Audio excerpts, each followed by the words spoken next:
Hello there and good morning. Joe Biden spins in the head and spins the narrative.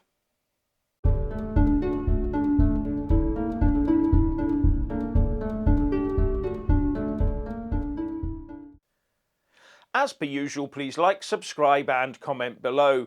And when subscribing, please do press that little bell and select the all option, or you won't get any notifications when I publish a new video. Last night, Joe Biden signalled a new direction for the US. Isolationism, except where there are clear goals and a clear national interest to cause the US to intervene. No more acting as the world's policeman. As we turn the page on the foreign policy that has guided our nation for the last 2 decades, we have got to learn from our mistakes, he said. To me, there are 2 that are paramount. First, we set missions with clear, achievable goals, not ones that we will never reach.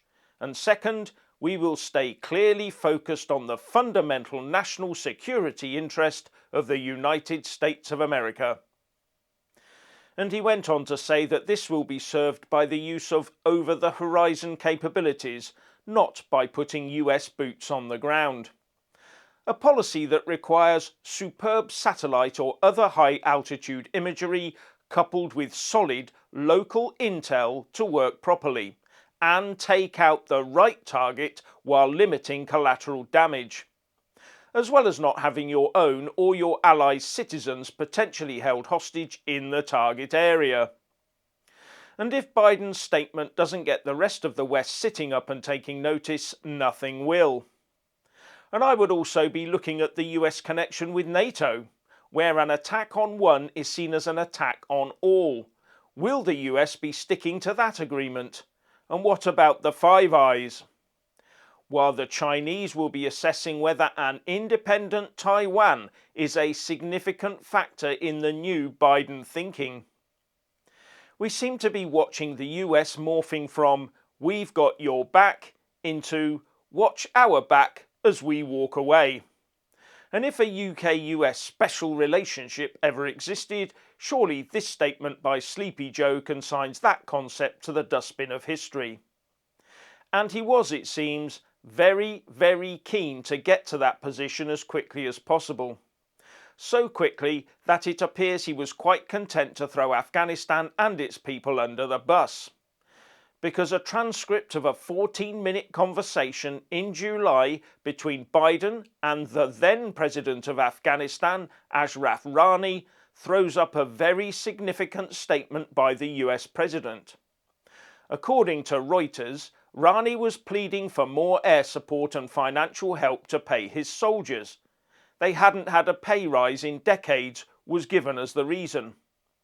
Biden's response was, "I need not tell you the perception around the world and in parts of Afghanistan, I believe, is that things are not going well in terms of the fight against the Taliban. And there is a need, whether it is true or not, there is a need to project a different picture."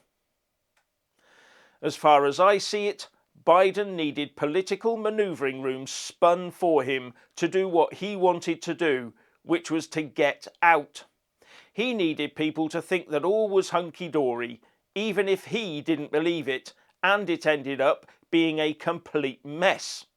So he triggered the whole thing by just quitting and forgetting to tell anyone else. Then he expected everyone else to play along in his game of shame. His head may now be continually spinning, but this does indicate that there's still a bit of Machiavelli spinning around in the empty dome of Biden the betrayer.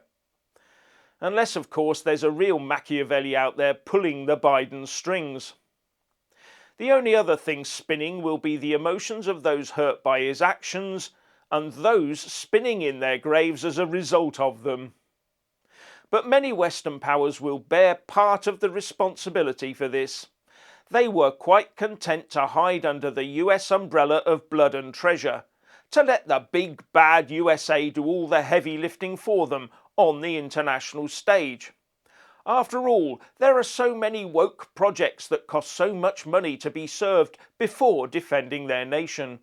because it used to be regarded as in the US national interest to militarily prop up other nations' defences either with money, equipment or with a strong supportive stance, the US acting as the deterrent, allowing the rest to fritter their money away elsewhere. That has now gone.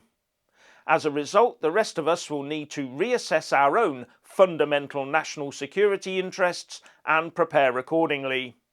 Or go woke and go broke.